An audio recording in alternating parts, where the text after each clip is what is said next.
bom dia. Agradeço desde logo a presença de todos, senhores magistrados, advogados, representantes sindicais. Já me desculpando inicialmente pelo atraso. É claro que a ideia é que esse atraso não comprometa as exposições e os debates que vão se realizar ao longo do dia de hoje nesse importante seminário. Informo também a todos que este evento está sendo transmitido pelo YouTube do TRT, simultaneamente. Então, todos já desde logo cientes de que este evento tem uma dimensão muito maior do que essa presencial. E desde logo, então, para que nós já não percamos mais tempo com o que nos interessa, eu passo a palavra, então, ao juiz Marlos Melec, para que faça, então, a sua apresentação em 20 minutos. Depois, em seguida, o juiz Reginaldo Melhado. Só esclarecendo que, após as exposições, nós teremos a oportunidade de apresentação de perguntas, observações, no máximo durante 3 minutos por cada presente, e depois, em seguida, aquele que for, o expositor que for indicado para responder ou para comentar a observação, terá mais 5 minutos para responder. Evidentemente, eu pediria aí as escusas dos senhores advogados e representantes sindicais, mas como se trata de uma atividade formativa dos magistrados, preferencialmente será dada a palavra aos magistrados. E, em seguida, se for possível, aos senhores advogados. É claro que, desde que se observe uma pergunta por cada presente. Então, doutor Marlos, a palavra é sua durante 20 minutos, por gentileza. Um bom dia a todos, ao presidente da mesa, o nosso querido juiz Eduardo Miléo Baracá, também ao meu colega Reginaldo Melhado, aos desembargadores presentes, aos meus colegas juízes, aos advogados, servidores, sindicalistas, trabalhadores, muito bom dia a todos. 20 minutinhos para falar de uma experiência tão rica que nós estamos vivendo na construção da nova lei trabalhista brasileira. Eu estava pensando vindo para cá como é que eu ia começar, então vamos começar bem pelo começo mesmo. Aqui está a minha carteira de trabalho. Comecei a trabalhar com 14 anos e estava revivendo agora, olhando ela no carro, voltando aos tempos lá do Boqueirão, da rua William Bott, da desembargadora Antônio de Paula, onde eu comecei a trabalhar, olha só, como torneiro mecânico, meu primeiro registro. Depois outros aqui, ó, até a minha namorada estava folhando, nossa, como você trabalhou? Eu falei, trabalhei e continuo trabalhando bastante, né? Olha só. Então, começamos lá com 14 anos, no bairro do Boqueirão, aqui em Curitiba, pegando ônibus lotado, Interbairros 2, Iguape 2, Vila Macedo, batendo cartão. Depois, eu abri uma empresa com 20 anos de idade, vendi essa empresa com 30, para um grande grupo aqui do Paraná. Nós chegamos a ter 3.000 empregados no Brasil. E essa empresa começou muito pequena, com 7 empregados, e cresceu exponencialmente. Quando larguei tudo para me dedicar ao sonho de ser juiz. E fiz concurso, passei em Brasília, depois tive remoção aqui para o Paraná, para a nossa terra, de onde eu sou, tenho origem, né? E nesse meio de tempo, corri o interior do Paraná como juiz substituto, volante. Depois fui juiz auxiliar da corregedoria aqui do nosso egrégio tribunal. Após, fui juiz auxiliar da Corregedoria Nacional de Justiça. Depois, juiz auxiliar da presidência aqui do nosso egrégio tribunal. E juiz auxiliar da presidência do TST, mas aqui tem uma particularidade. Eu escrevi um livro em março do ano passado, Trabalhista e Agora, onde as empresas mais erram, um livro sem juridiquês. E por que isso? Porque eu sempre defendi, até como jornalista que fui no passado, que a magistratura precisa se aproximar das pessoas, com os cuidados necessários. Mas nós precisamos dar satisfação dos nossos atos à sociedade, que paga o nosso salário. Então, o juiz tem que dar entrevista sim. Porque se você não dá entrevista para um jornalista, É isso que ele vai reproduzir para a sociedade, que você é um ser inatingível, que você é um ser difícil, que você é um ser fechado.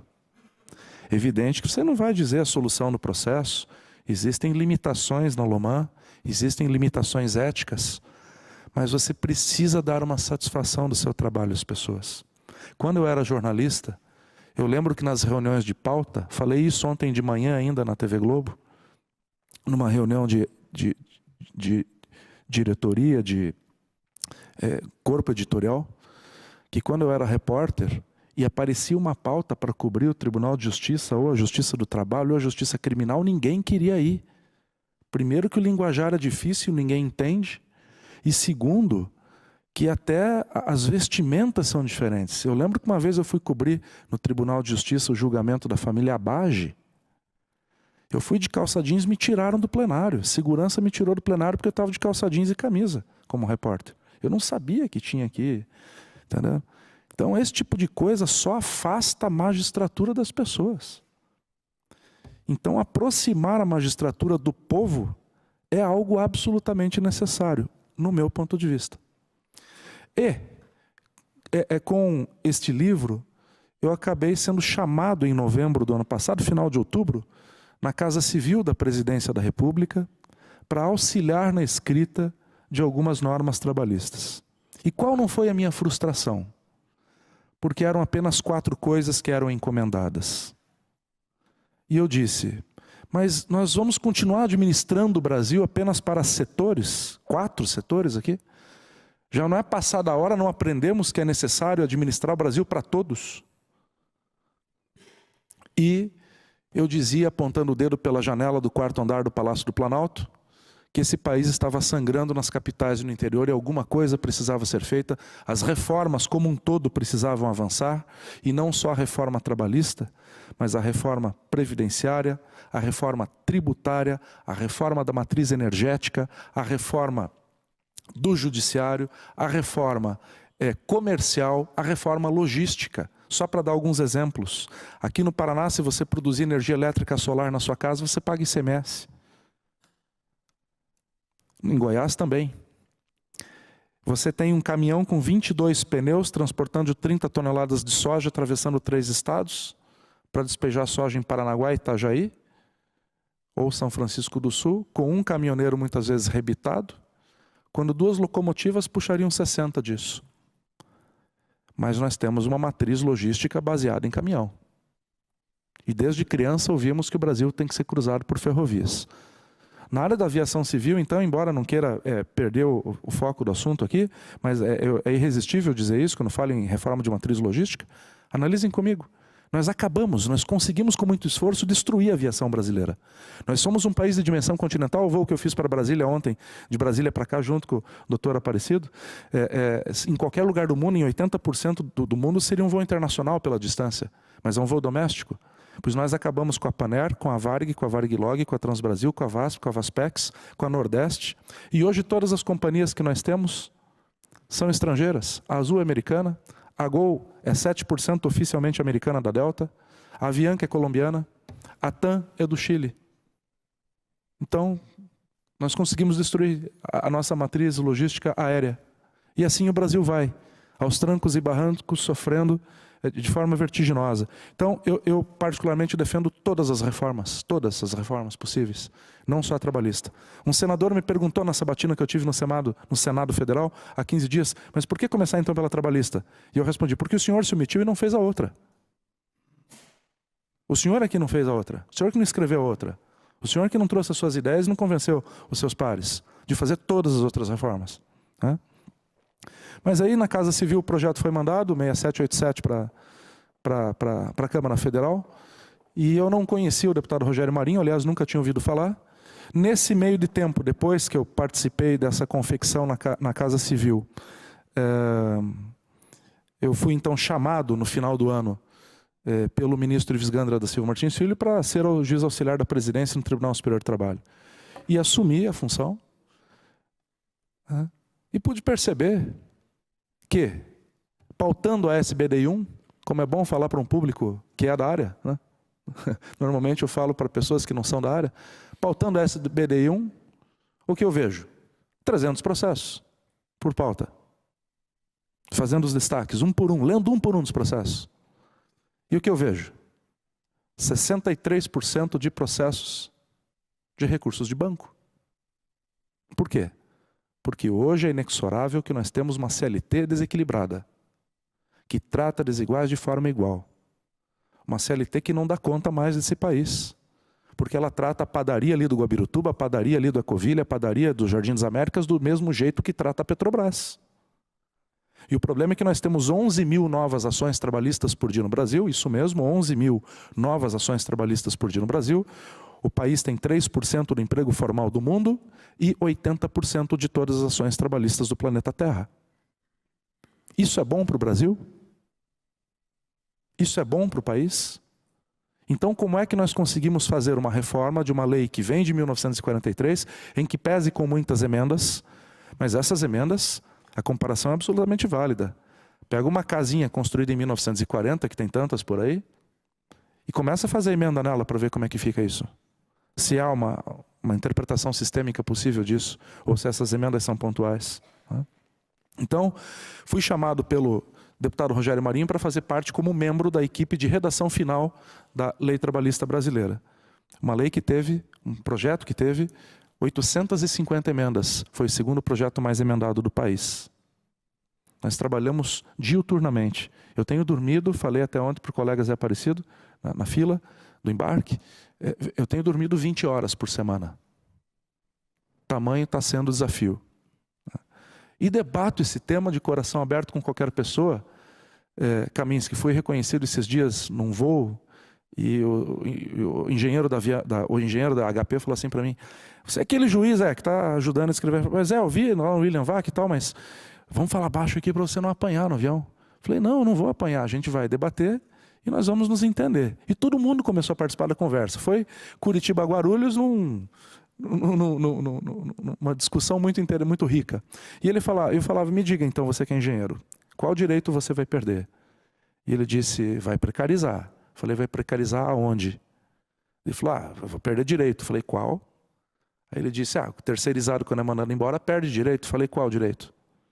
Aí o pessoal começou a interagir. Veja, falando para um público absolutamente qualificado, na verdade, 2 direitos na prática estão sendo retirados, mas estamos automaticamente dando outros 2 direitos importantes para o trabalhador. O primeiro, as horas em itinere. Isso está sendo extraído da CLT. Por quê? Porque em São Paulo, o trabalhador acorda 10 para as 5 da manhã, caminha no Saibro até o ponto de ônibus, pega o ônibus, vai até outro ponto, pega outro ônibus, pega o metrô e chega no trabalho. Chega no trabalho 10 para as 8 da manhã. Usa o transporte público. Quanto que ele ganha? 0. Se essa mesma empresa concedesse transporte para esse trabalhador, ele ia ficar 40 minutos dentro da van, 45 minutos. Van confortável, segura com ar-condicionado. Essa empresa corria o risco de pagar horas em itinere. Porque um pedaço do transporte não pega, é incompatível, não sei o quê. Corre o risco. Há um risco. O que é que o empresário faz? Retira o transporte. Pergunto para essa plateia qualificada. O que está escrito hoje nos ônibus de Curitiba, todos eles, atrás do vidro do motorista? Atrás do motorista, para quem não sabe, tem um vidro retangular, bem grande. O que tem um adesivo desse tamanho assim. O que está escrito nesse vidro? Alguém sabe? Alguém sabe? Desde o tempo que eu sou criança tem esse adesivo no vidro. É uma lei municipal. Está escrito assim: cuidado com furtos no interior do veículo. Então é algo sensacional, porque se você for reclamar, fazer um boletim de ocorrência que foi roubado, o Estado vai te dizer, bem que eu te avisei. Então, ali em Campo Largo, onde eu atuo, de tanta condenação de horas em itinere, retiraram as vans que faziam transporte dos trabalhadores. O que está aparecendo algum tempo depois agora? Um monte de acidente de percurso. É saibro, é noite, é escuro, o sujeito se quebra na curva. E se vira. É que se não der a van, é interesse da empresa, porque ela é longe dele. Não vão trabalhar, precisam comer. Como é que não vão? Vão trabalhar sim. Vão trabalhar a pé, de bicicleta, de burro, de moto, de carona, de carro. Vão trabalhar, vão dar um jeito e vão trabalhar. Então, para que dificultar o que é simples? Pergunta para qualquer trabalhador o que ele prefere. Pega um cara da Petrobras que mora lá no sítio cercado, que vai trabalhar em Araucária. Pergunta se ele prefere receber avanço ou se ele prefere pegar 4 ônibus para chegar no trabalho 8 horas da manhã. Simples assim. E a segunda coisa que está sendo retirada e que ontem houve uma convergência, inclusive com a senadora Marta Suplicy. Os 15 minutos do 384. Que ao final do capítulo diz que aquilo é uma infração administrativa e que jurisprudencialmente os tribunais sistematicamente deram hora extra. Pergunta para o trabalhador, na lata, você quer fazer 15 minutos e sair 15 minutos mais tarde do trabalho? Pergunta para ele se ele quer. Aí me perguntaram, mas será que a lei nova vai pegar? Eu perguntei, a velha pegou? 11 mil ações novas por dia?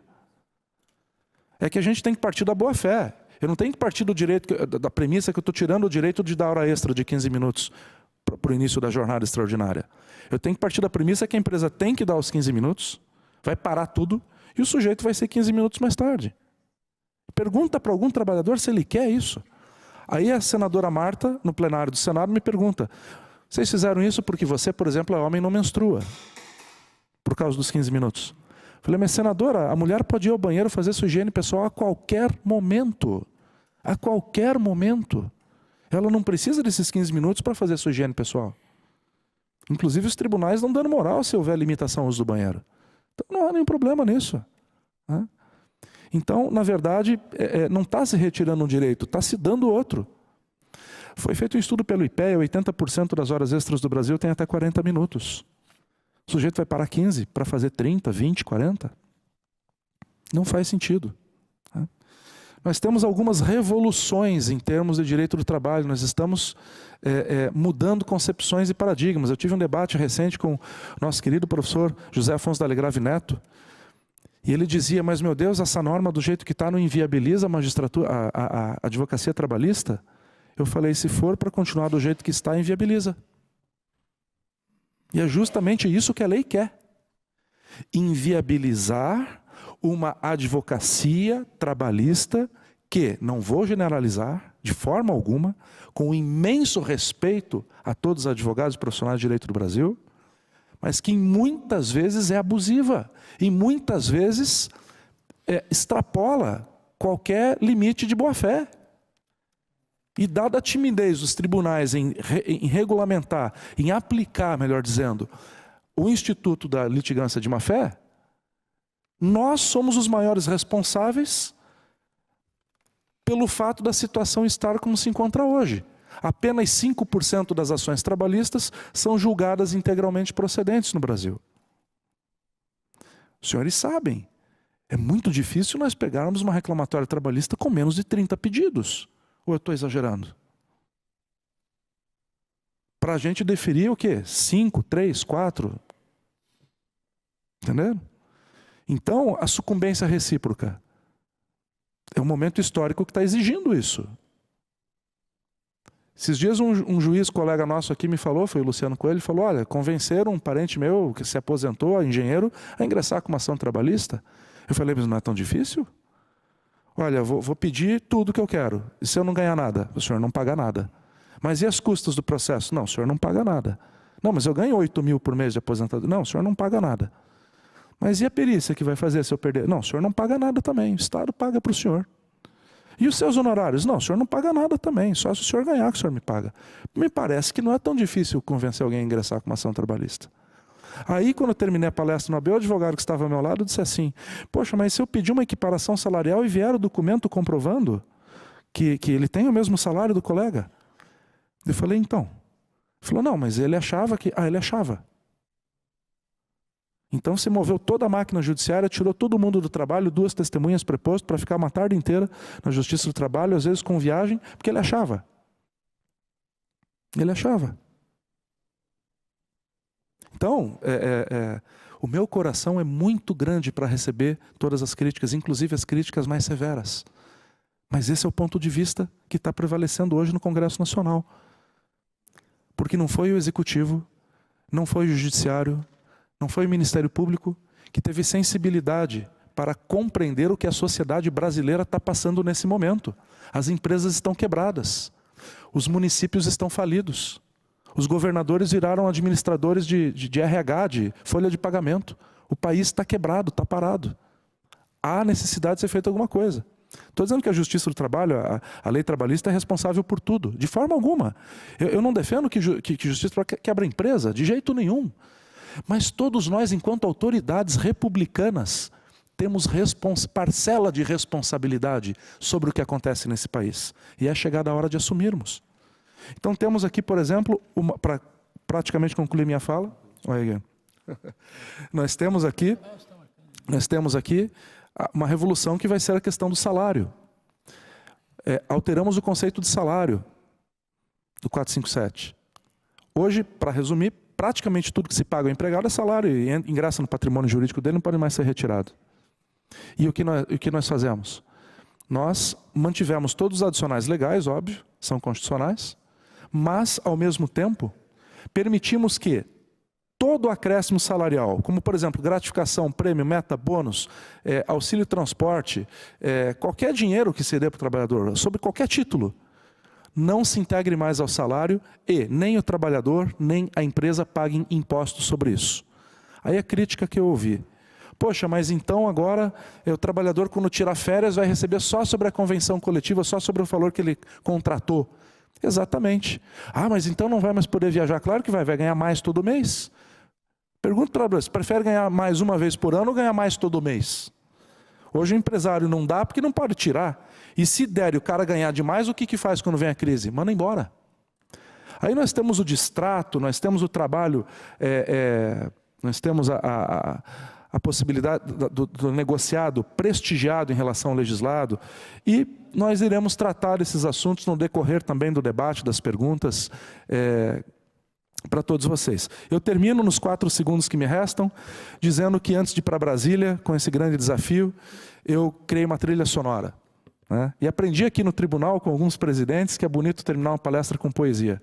Mas eu, como gosto de tocar uma bateria e também um sax, eu sempre tenho uma trilha sonora para os meus desafios da vida. E desta vez foi uma música de Elis Regina. E o que eu nunca imaginei que ao final fizesse tanto sentido.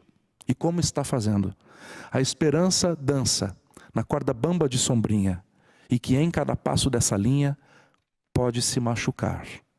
É a esperança equilibrista que sabe que o show de um povo artista tem que continuar. Muito obrigado pela paciência. Que Deus abençoe o nosso país. Obrigado.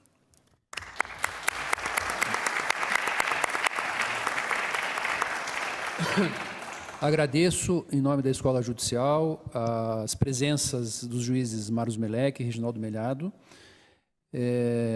Passo a palavra, então, ao juiz Reginaldo Melhado para fazer as suas observações, sempre destacando, desde o início dessa gestão da escola, doutor Arion, que o nosso objetivo é sempre oportunizar a manifestação de todo tipo de ideia, claro, de ideia que tenha fundamento no direito, na ordem jurídica. Então, por isso, juiz Reginaldo, a palavra é sua. Eu quero saudar os colegas da mesa e cada uma das magistradas, cada um dos magistrados, advogados, colegas presentes. Agradecer o honroso convite, dizer que é uma oportunidade muito rica poder debater aqui, participar dessa discussão com o professor Marlos Melec e com os colegas aqui. Eu vou tentar apresentar nos 20 minutos estreitos que estão assinados aqui, uma visão completamente diferente da que foi sustentada pelo Dr. Marlos Melec. Eu penso que a reforma trabalhista destrói direitos. É uma devastação no edifício que a cidadania construiu ao longo de muitos anos, de séculos até. É retrógrada, é atrasada e vai causar precarização do trabalho, aumento de acidentes e doenças ocupacionais, vai piorar o mercado de consumo e vai fazer com que o capitalismo seja cada vez pior no Brasil. Esse discurso data vênia de que não destrói direitos ou que toca apenas na jornada em itinere ou altera o artigo 484 ou revoga o artigo 484 para eliminar os 15 minutos de intervalo, é uma proposição data vênia falsa. Há direitos fundamentais que são tocados nesse projeto. Lamentavelmente, eu não vou poder me aprofundar na análise de cada um desses institutos que são alterados no projeto, mas eu faço questão de me referir a eles a fim de demonstrar o que eu estou procurando sustentar. Eu vou tentar abordar 3 aspectos, porque, claro, eu não posso tratar de todos eles, né? De 3 aspectos em relação ao projeto. O paradigma do contrato de emprego, o problema da duração da jornada e a questão dos direitos de personalidade ou direitos fundamentais que são tratadas no projeto. Todas elas com aspectos extremamente negativos para os interesses da classe trabalhadora. Começando pelo contrato de emprego, onde é que ele é tocado no projeto. Primeiro, o artigo 482b fala do contrato, da contratação do autônomo com exclusividade e continuidade sem a formação do vínculo de emprego. Essa, na verdade, é uma ferramenta hermenêutica, ideológica, na tentativa de você ter o assalariamento sem a relação de emprego tutelada pelo sistema, né? Por quê? Porque aqui só falta a subordinação, mas a subordinação no século XXI vai se tornando cada vez mais abstrata, mais etérea, mais difícil de enxergar, e você tem, então, uma alavanca legal para excluir esses trabalhadores do sistema produtivo. O contrato intermitente, criado no artigo 443 e no artigo 452A, né? É uma inspiração, talvez, no modelo britânico que não deu certo, é extremamente criticado na Inglaterra, né? E vai se colocar aqui. A ideia de que o trabalhador pode ser legalmente contratado, com anotação em carteira, mas ele vai ter um trabalho incerto e um salário surpresa, né? Ele vai alavancar formas de contratação extremamente precárias. Quer dizer, ninguém mais vai fazer contrato de safra, contrata como trabalhador intermitente. As empresas vão contratar por 30 dias, por 15 dias, sob esse formato, para no final de ano, o comércio, na época de Natal. As fábricas vão contratar o trabalho intermitente na época de Páscoa, de Natal e assim por diante. Quer dizer, isso vai significar uma precarização. Aprofunda-se dramaticamente a terceirização, dramaticamente permitindo a terceirização em atividade fim, que vai resultar na fragmentação dos sindicatos, na destruição de direitos. Estatisticamente se sabe que a precarização é feita para reduzir salários. Hoje, a construção jurisprudencial aponta no sentido inverso, com base, inclusive, na Lei 6.019, mas a Lei 6.019 é alterada para se estabelecer que o trabalhador terceirizado pode ganhar menos. Na verdade, ela diz que o trabalhador terceirizado só não vai ganhar menos se o contratante e a terceirizada convencionarem isso, o que é quase que risível, né? Onde é que já se viu o empresário combinar com a empresa terceirizada que vão se respeitar os mesmos salários, a isonomia salarial? Então, a violência contra o trabalhador terceirizado. Teletrabalho de inconstitucionalidade flagrante, né? A pretexto de regular o trabalho terceirizado, se insere essa forma de prestação de serviço como exceção, na regra de exceção do artigo 62. É como se nós desconhecêssemos o mundo do século XXI. O teletrabalho pode implicar num controle sobre o trabalho, sobre o trabalhador, sobre a pessoa do trabalhador, muito mais intenso, radical e decisivo do que o trabalho convencional, né? O panoptismo lá do Foucault não é nada comparado à possibilidade do controle maquínico ou cybermaquínico, como a gente vê hoje, né? Altera o conceito de grupo econômico, né? Altera o conceito de grupo econômico para estabelecer restrições. Você não tem mais a possibilidade de reconhecer o grupo econômico por horizontal, por mera coordenação de interesses, né? A composição societária deixa de ser um elemento relevante. É uma forma de estimular a fraude, né? A lei, em vários aspectos, ela estimula a fraude, né? O artigo 488A estabelece que a empresa sucedida o empresário só tem responsabilidade solidária em caso de fraude. Do contrário, não. Quer dizer, o trabalhador vai ter que provar fraude para tentar responsabilizar o sucedido. Senão eu vendo a minha empresa para alguém e aquele que comprou que paga o pato por tudo aquilo que eu fiz antes. O conceito de salário é altamente destrutivo, né? Cria a ideia de que o empresário pode pagar prêmio e abono para o trabalhador sem que isso se integre ao salário. Quer dizer, isso não é parte do salário. Muda-se, inclusive, a Lei 8.212 para excluir isso da incidência de tributação. O empresário pode pagar salário mínimo ou piso convencional para qualquer trabalhador e o resto ele paga em prêmio. Para que ele vai pagar salário?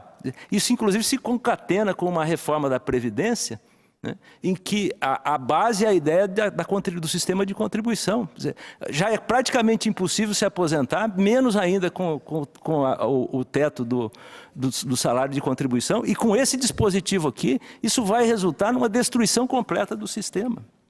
A equiparação salarial é outro direito que é restringido, não só porque se cria um outro elemento de um outro fator de obstáculo, né, que são os 4 anos no mesmo empregador, mas também porque a equiparação passa a ser devida somente quando o equiparando e o paradigma prestam serviço no mesmo estabelecimento, revogando a jurisprudência que dava uma interpretação extensiva para entender que em toda a região metropolitana seria necessário observar a isonomia.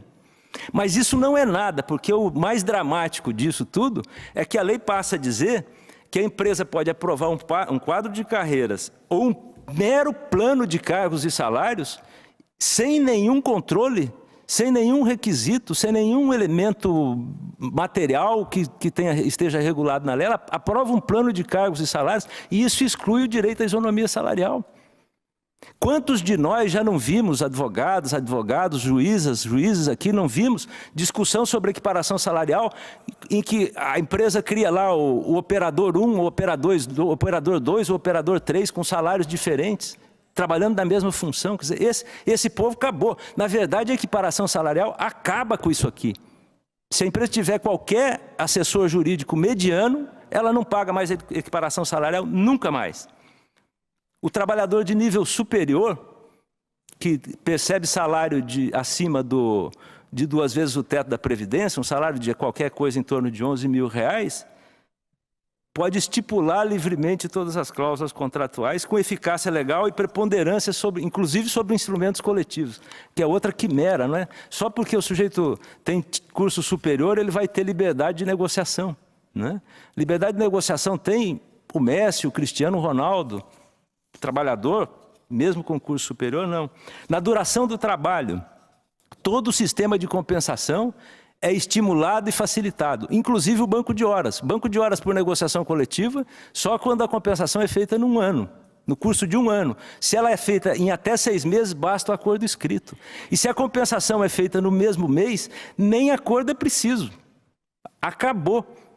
Acabou de vez. Quer dizer, o empregador vai exigir do trabalhador que preste horas extras quando lhe der na teia, quando for necessário, e quando lhe der na teia, ele vai dizer para ficar em casa, para compensar essas horas, sem pagar nada de hora extra. É como se nós revogássemos a Constituição que estabelece um limite de jornada. A Constituição estabelece um limite de jornada e o sistema de compensação desse projeto elimina esse sistema. É inconstitucional também por isso. A jornada de 12 por 36, que alguém diz assim, não, mas isso já está na prática, a jurisprudência já admite. Eu até concordo, infelizmente a jurisprudência admite. Deveria admitir talvez com exceções ou em situações excepcionais. Mas ela torna pior. Ela estabelece que, uma vez pactuado entre o trabalhador e o empresário, esse sistema de jornada de 12 por 36, os intervalos já são considerados remunerados, indenizados na remuneração pactuada. Veja o descalabro. É a lei dizendo que uma empresa pode submeter o trabalhador a uma jornada de 12 horas. Isso é moderno? Isso é tão moderno quanto a Revolução Industrial. Isso é anterior à primeira lei trabalhista da Inglaterra de 1830. Dizer que um trabalhador pode trabalhar 12 horas sem intervalo, que o intervalo está considerado indenizado na remuneração. Ou mesmo que não estivesse, dizer que ele pode indenizar. O sujeito vai trabalhar 12 horas sem intervalo. Isso é um teatro de horrores. O fim da jornada em itinerário, que já foi mencionado. O intervalo máximo, que também a ideia que a jurisprudência construiu de que se ele é excedido, ele é parte da jornada, é tempo à disposição, também vai para o buraco. Em relação aos direitos fundamentais, deixa eu acelerar aqui porque nós estamos terminando com o tempo. Tem 10 minutos. Cria-se é que é tanta coisa, Eduardo, que tem que ser... Desculpe eu falar correndo, rápido, saltando, porque é preciso mostrar que acaba com muitos direitos, e não são poucos, são inclusive direitos fundamentais. A pretexto de dar regulação da matéria na CLT, eu não sei por quê. Eu sei, na verdade, há uma armadilha ideológica, hermenêutica por trás disso, né? A pretexto de se reconhecer e tutelar direitos fundamentais, o projeto, no artigo 223, G, parágrafo 1º, estabelece uma série de limitações para a indenização por dano moral, né?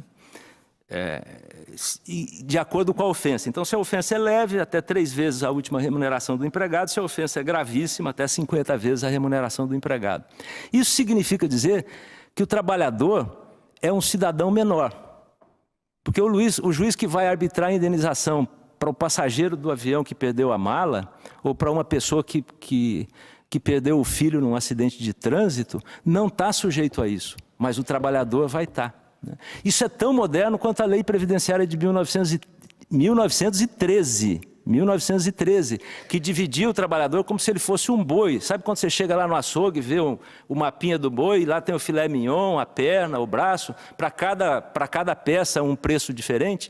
Então a ideia é mais ou menos essa aqui, de você tarifar, não é?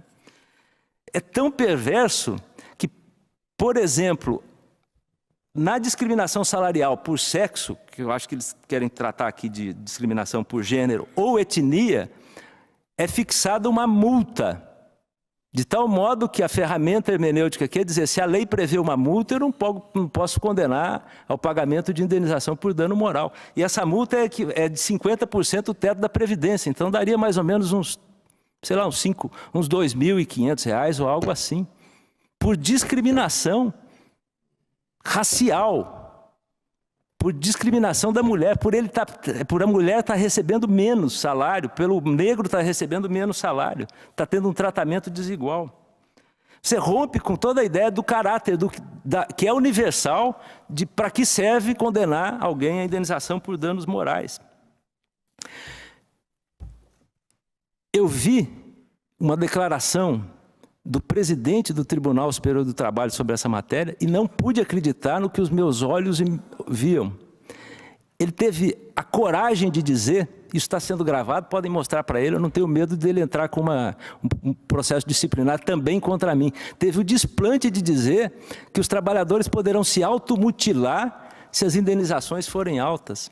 Isso é próprio de uma mente doentia, de alguém que nunca foi juiz, que sempre foi um procurador do trabalho de gabinete, nunca teve contato real com as pessoas, nunca viu a mãe chorando na frente porque o filho morreu, nunca viu um jovem sem a perna, como eu vi na semana passada, uma mulher que perde o couro cabeludo inteiro, dizer que um trabalhador vai se automutilar, autoflagelar. Isso é patológico, e essa patologia está por trás disso aqui. É essa patologia que está por trás disso aqui. Eu nunca pensei que fosse sentir vergonha de ser juiz do trabalho. Quando eu vi o ministro Ivens dando essa declaração, eu fiquei com vergonha. Eu já fui católico, a minha família toda é de católicos, e eu fiquei com vergonha pelos meus familiares que são católicos. Tive vontade de dizer para minha mãe, faça uma carta para o Papa Francisco e peça a excomunhão desse cidadão, porque um católico não pode falar uma besteira dessa.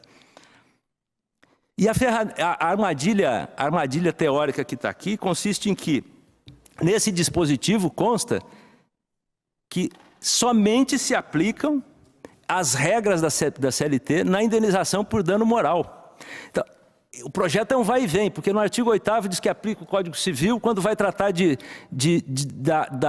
do exame de legalidade ou constitucionalidade das convenções coletivas, diz que aplica o Código Civil, mas quando chega aqui diz que não aplica o Código Civil.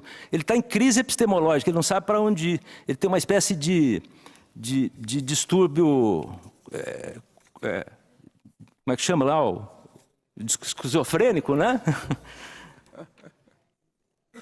E aí, o que me pareceu grave, o artigo 223C parece bonito, né? Ele diz assim: a honra, a imagem, a intimidade, a liberdade de ação, a autoestima, a sexualidade, a saúde, o lazer e a integridade física são bens jurídicos tutelados e são inerentes à pessoa física. Então, são esses os bens jurídicos tutelados. Só que aqui, quando ele exclui as demais normas a respeito, ele não menciona a liberdade de manifestação, ele não menciona outros direitos fundamentais de igual estatura, ou até tão mais importantes, como o direito de reunião e de associação, não estão mencionados aqui, a convicção filosófica ou política, a orientação ideológica, a crença religiosa, a vida privada. Não há uma tutela expressa aqui da vida privada, o que parece sugerir, inclusive, que o empregador pode monitorar o empregado, pode ver os e-mails dele. Isso aqui não aparece aqui, né? Quando ele trata da tutela do empregador, ele se revela. Aqui o projeto comete um ato falho, né? Porque ele estabelece os bens extrapatrimoniais que são indenizáveis, o direito moral da pessoa jurídica. Então ele diz que a imagem, a marca, o nome, o segredo empresarial e o sigilo de correspondência que no caso do trabalhador não é tutelado, são bens juridicamente tutelados e inerentes à pessoa jurídica. Inerentes à pessoa jurídica.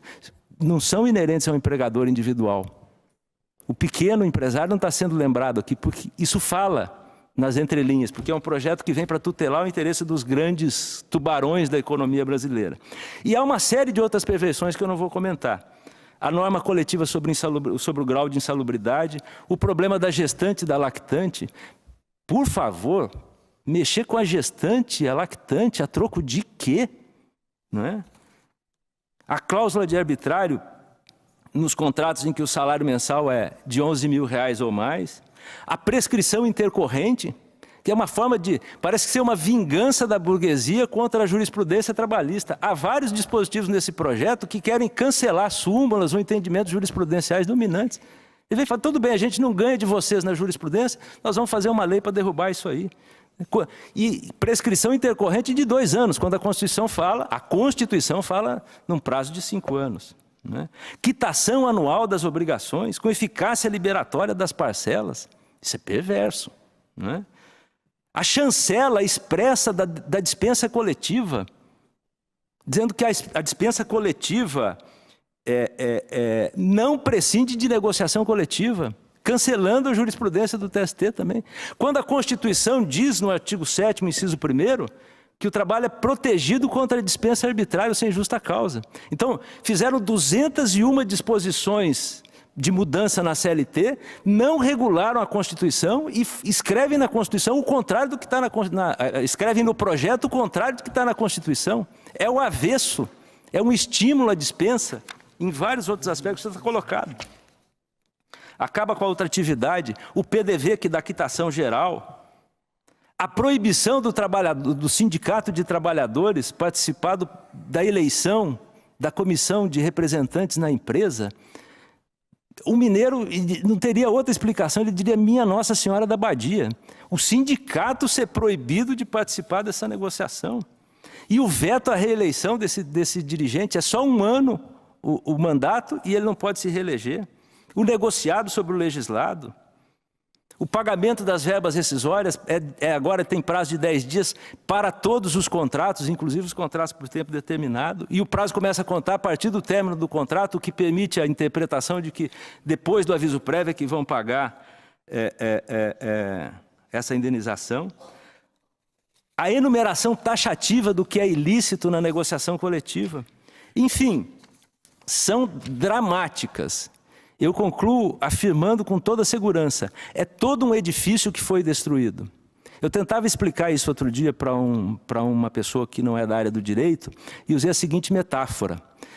É como se você estivesse para construir uma casa e fosse conversar com o construtor, depois de consultar um engenheiro, e dissesse, olha, eu acho que o alicerce aqui não vai suportar mais essa casa. E o autor do projeto fala assim, não, mas nós vamos pintar a cozinha, vai ficar linda a cozinha. Não, mas olha aqui, está faltando ferragem na estrutura. Não, mas você vai ver a televisão que nós vamos colocar na sua sala. Então, a discussão é mais ou menos assim, quer dizer, eles querem levar o debate para questões irrelevantes, que são tratadas mesmo no projeto, questões irrelevantes, e algumas até de aspecto positivo, mas a filosofia, o conceito é perverso. Vai haver redução de direitos, vai haver fragmentação do sindicato, o sindicato é enfraquecido em vários dispositivos, é fragilizado, e eu não me refiro só à contribuição sindical, acho até que o fim da contribuição sindical pode ser positiva. O trabalhador, enfim, é visto como um cidadão menor. É como se ele guardasse a cidadania dele no armário, lá junto com a roupa, vestisse o uniforme e fosse para dentro da fábrica sem cidadania, né? É um retrocesso, é um projeto que nasceu envelhecido, é um projeto que vai nos colocar numa modernidade tão instigante quanto a Inglaterra do século XVIII. Isso aqui é retrógrado. É um golpe contra a democracia. Eu só concluiria agora, e prometo que concluo mesmo, eu tinha outras coisas para falar, que é um golpe contra a democracia, por quê? Porque o vice-presidente, no exercício da presidência, foi eleito com base num programa que foi escrito e depositado no Tribunal Superior do Trabalho, que dizia o contrário disso. A promessa de campanha que foi vencedora nas eleições era de que os direitos trabalhistas não seriam tocados nem que a vaca tussa. Não sei se vocês lembram dessa expressão. Esse projeto foi vitorioso. E isso não tem nada a ver com respeitar direitos trabalhistas, eles são destruídos. Se o presidente quisesse trair todo o projeto pelo qual ele foi eleito, como ele traiu já na conspiração contra a presidente, ele poderia então assumir o projeto derrotado.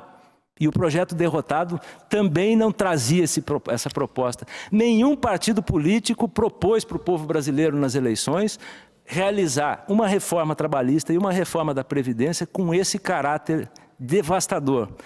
Por isso é que eu afirmo, isso é um golpe contra a democracia. Quando a gente elege um deputado, quando a gente elege um representante, quando a gente elege o presidente, a gente não elege uma pessoa e dá uma procuração em branco para ele fazer o que quiser. Elege em cima de um projeto, e esse projeto não foi discutido com a sociedade brasileira. E o Congresso aprovou a toque de caixa, porque eles querem acabar logo com o serviço sujo. Eles estão aproveitando um momento de crise política e econômica, talvez uma das mais dramáticas desde o golpe militar, para implantar no país um sistema que é um sistema que destrói não só o direito do trabalho, mas o conceito mesmo de cidadania que a Constituição de 88 abraçou. Essa é a minha opinião, com todo o respeito ao professor Marlos, que é um dos autores intelectuais desse projeto. Muito obrigado.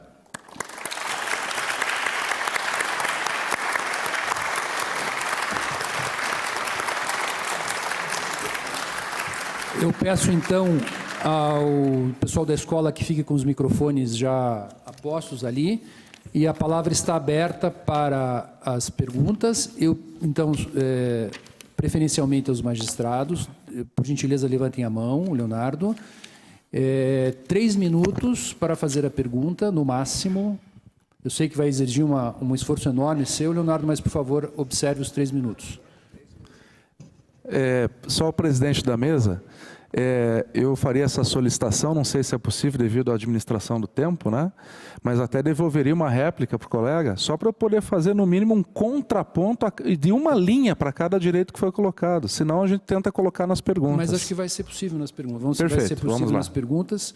Então, Leonardo tem novamente o seu minuto, os seus 3 minutos, e daí 5 minutos para a resposta. Daí, por favor, indique a quem está sendo feita a pergunta, se for para os dois, mas, por favor, faça a indicação.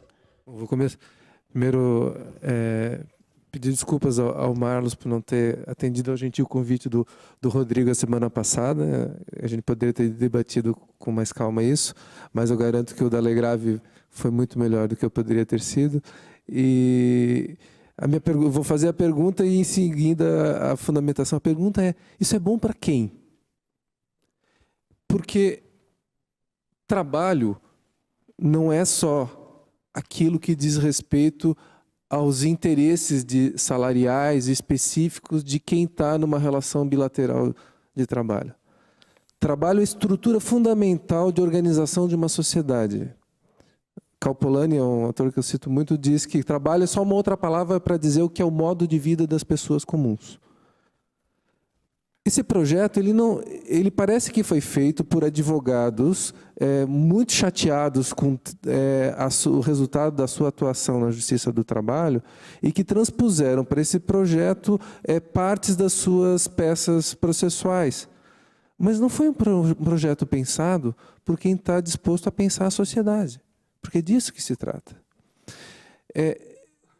Jamais, em nenhum lugar do mundo, se demonstrou a afirmação zumbi de que precarizar o trabalho gera emprego.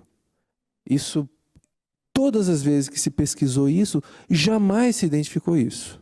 Pelo contrário, todas as experiências históricas que houve mostraram que precarização gera redução de salário, gera perda de produtividade, alta perda de produtividade e gera desconstrução das condições societárias, perda de democracia. Para quem que é bom esse projeto? Esta é a pergunta. Isso é bom para o empresário? Porque no fundo está a ideia, não, mas isso vai ser bom para os empresários. Não vai. Não há nada que mostre isso, pelo contrário. Nós estamos reduzindo fortemente a renda do salário com esse projeto, afinal de contas só paga basicamente as horas efetivamente trabalhadas. Nós estamos destruindo a Previdência, vai cortar pela metade a base de incidência da contribuição previdenciária. Nós estamos destruindo as condições de cidadania no mundo do trabalho que não são resultado de qualquer coisa, são resultado de séculos de sangue e luta. Leonardo, por quê? Para concluir, porque a função do direito do trabalho, no fundo, é proteger o capitalismo dele mesmo. O capitalismo é autodestrutivo, ele é autodesequilibrado, ele precisa de um reequilíbrio, de um fator de reequilíbrio que é produzido pelo direito do trabalho. Essa é a função do direito do trabalho. Destruir essa função de proteção não é bom para ninguém, ou é? Para os dois? Para os dois. Então, Marlos, por gentileza, você tem 5 minutos. Obrigado, doutor Vandelli, meu colega, pela pergunta. É bom para o país. Não é bom nem para empresário, nem para trabalhador. É bom para todo mundo. O modelo como existe hoje não serve mais ao Brasil. Isso foi catalisado no Congresso Nacional. E o que é importante dizer, não há mais medidas cartesianas. Isso é sim, as coisas estão muito interligadas hoje. Então, por exemplo, onde é que está o golpe contra a democracia? Me digam uma norma regimental do Congresso Nacional que foi violada. Uma. A velocidade que está andando. Onde é que está no regimento que não pode andar na velocidade que está andando? Pressa tem o trabalhador que está agonizando, quem está desempregado.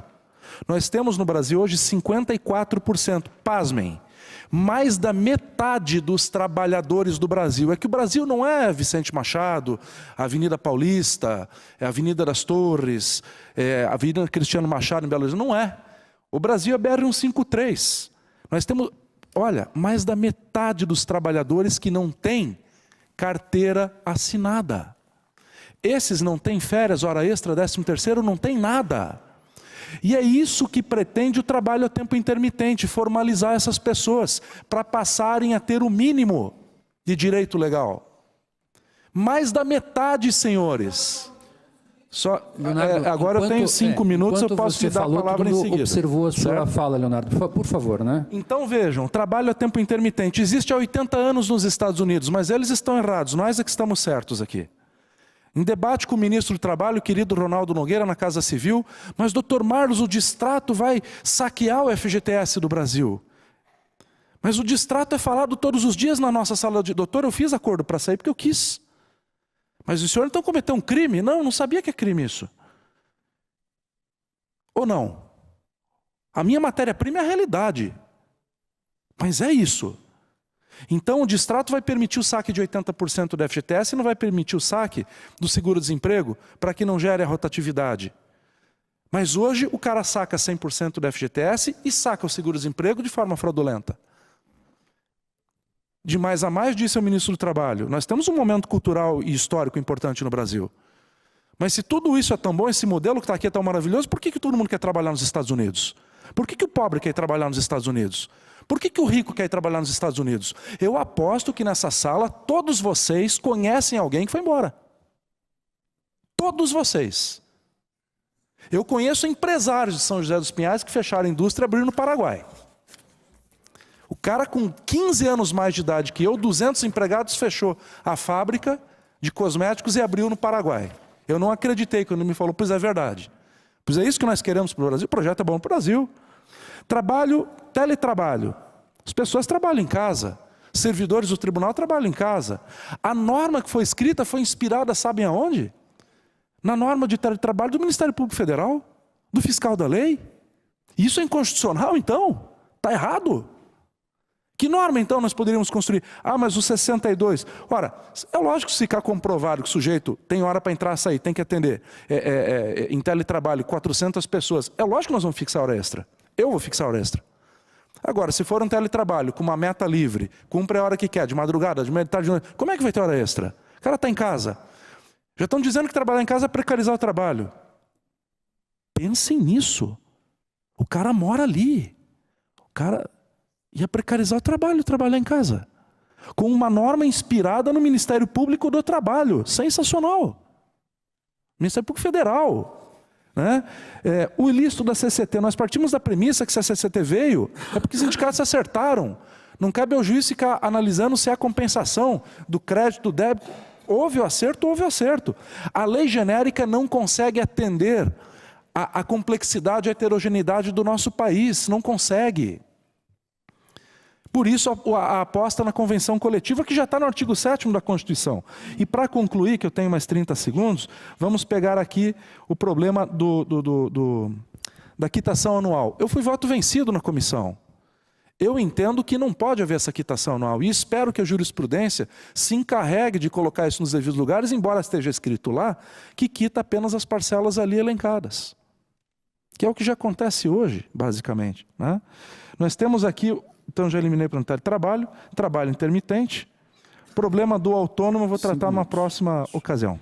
Reginaldo, 5 minutos. Olha, Eduardo, esses dias eu na universidade conversava com um grupo de alunos que integra um coletivo anarco-comunista. Vocês sabem que eu tenho uma certa origem na esquerda, ainda tenho alguma proximidade com o pessoal sempre, estou lá conversando com eles. E a posição deles, Leonardo, é de que esse projeto aqui é bom.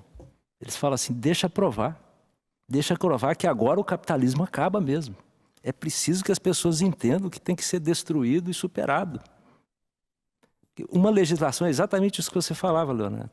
Uma legislação minimamente humana, que reconheça o trabalhador como cidadão, limite a voracidade do capital sobre o trabalho, é uma legislação que preserva o sistema.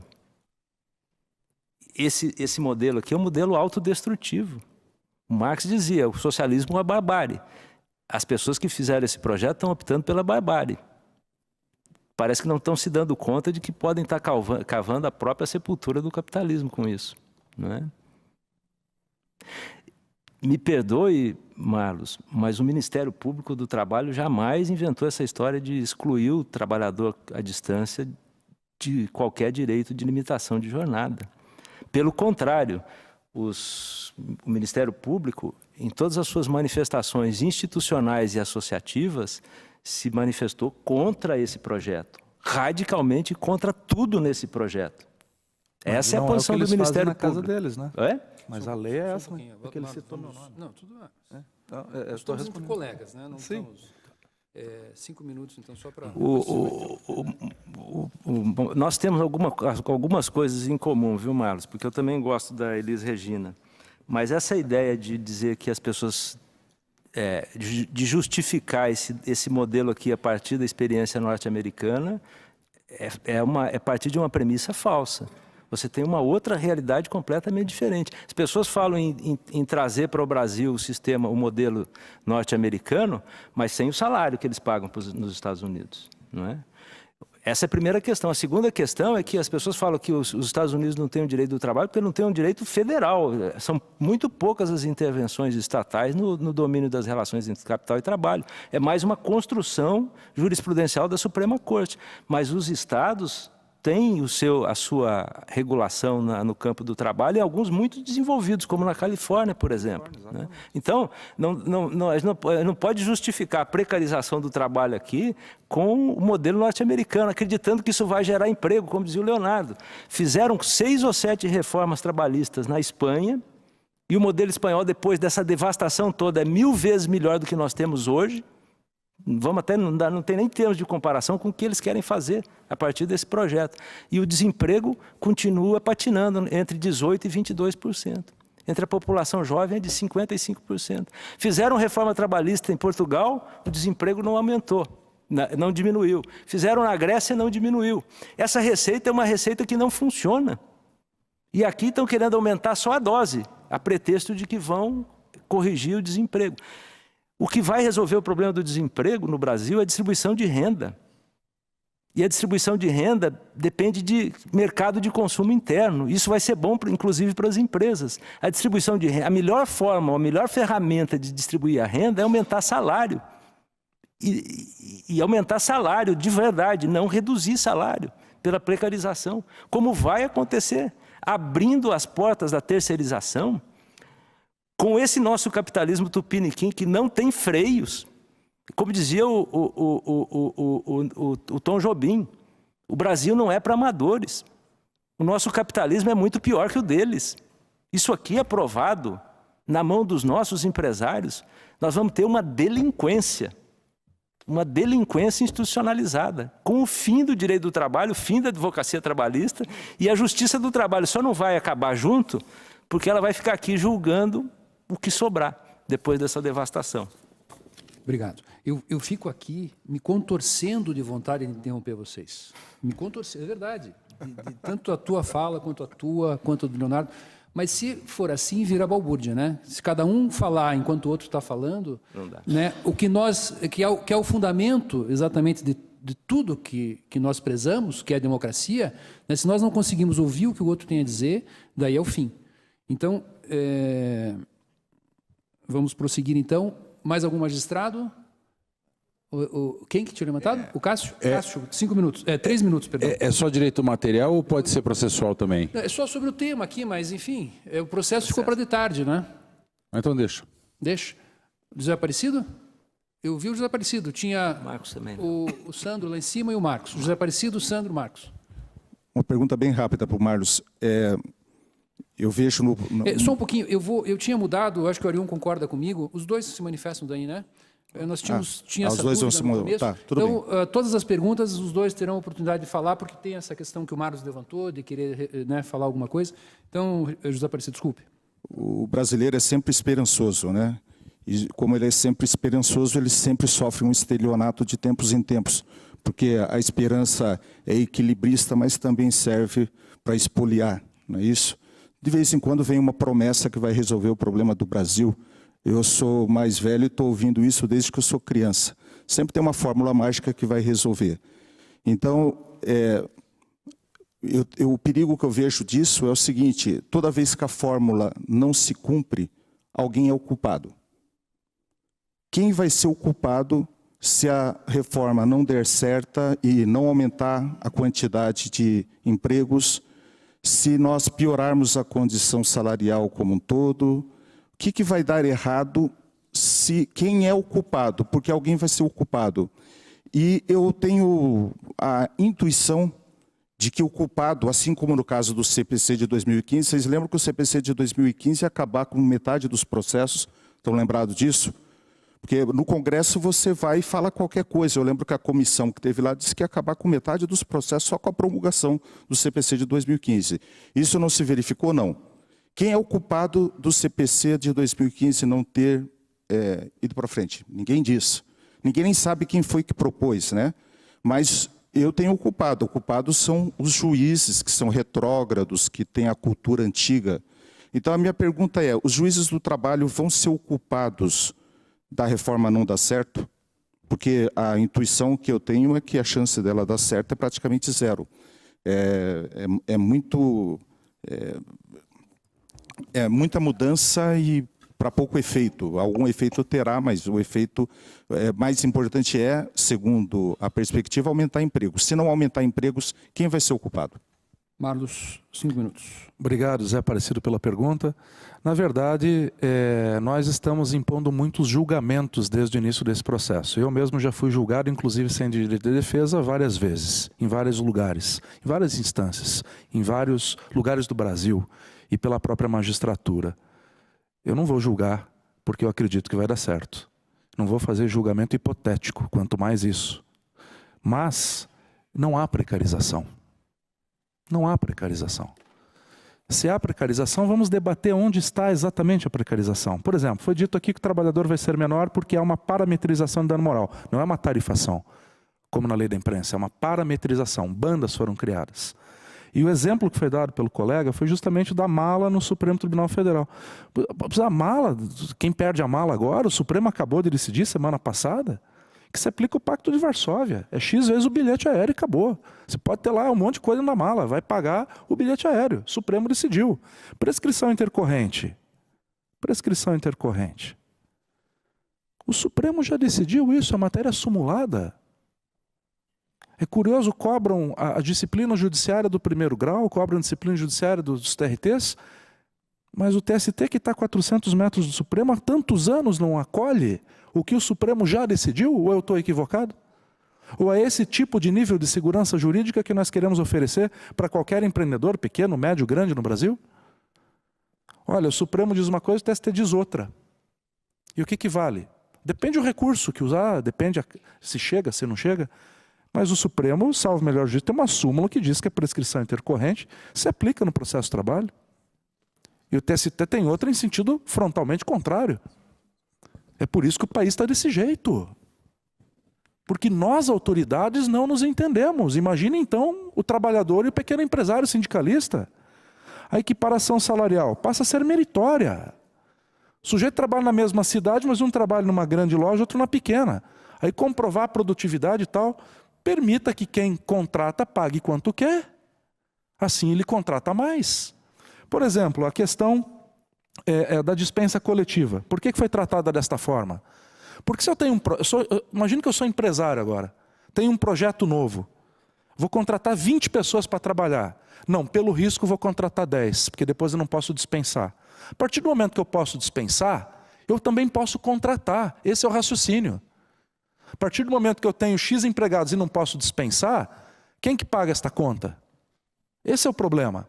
Então, vai gerar emprego? Vai gerar emprego, sim. E por um motivo muito simples. Nós temos que perguntar se vai gerar emprego, não para burocratas, com todo respeito. Porque burocratas não geram empregos. Quem assina a carteira de trabalho não é burocrata. Quem assina a carteira de trabalho é quem vai pagar salário. E quem vem aqui responder a processo depois. Olha, eu ouvi pelo país inteiro médico dizer, e tem os nomes. Eu tinha 4 instrumentadoras e 4 secretários, opero em 4 hospitais. Tomei uma ação trabalhista, perdi 22 mil, mandei todo mundo embora, fiquei com uma. Pessoas do agronegócio que me dizem, olha, eu tenho 4 fazendas com 4 casas em cada fazenda. 4 casas dignas. Tomei Justiça do Trabalho, mandei todo mundo embora, fiquei com um caseiro em cada fazenda. Então vejam, nós precisamos dar mais segurança jurídica para o país, isso não é pedir demais.